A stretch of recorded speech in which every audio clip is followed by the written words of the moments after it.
Hello, this is Professor Wellman.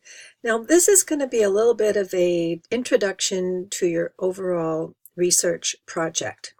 This is what you work on when you're designing how you're going to do research and how you're going to ethically handle your participants. All this needs to be considered before you get approval from the IRB. Now, your institution's review board.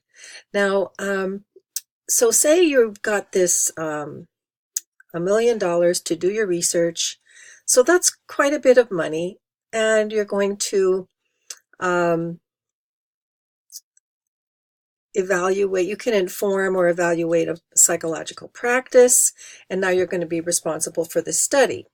So you want to develop a rough draft of your quantitative question. A quantitative question allows you to measure numerically the responses. So that means that your dependent variables will be able to be measured.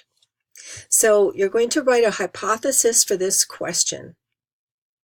So you're going to you have to present a knowledge of the IRB. So you're going to create a research question and you're going to discuss ethical issues.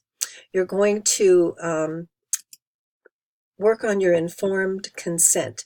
Informed consent is a letter that you give to each participant, and they read it and then they sign and date it, saying that they agree to it and that they understand what's involved and they feel comfortable about participating in your study. So you're going to make sure that you have everything in your informed consent. In your informed consent, you are describing the study so they can anticipate what they're going to be doing.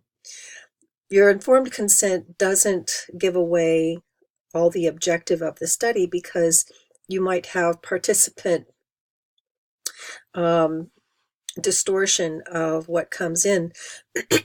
What they say, they may distort their responses to help you get results that they think you want, or they may distort things unintentionally, or they may distort things to mess up your study so that you don't get what you want. So you don't want people to know what's going on, so that they can answer naturally. And you want to protect everyone from harm and understand if you're going to be using deception and how you're going to set this up before and how you're going to give your participants ethical knowledge of what you were doing after. Okay, so that is what is going on here.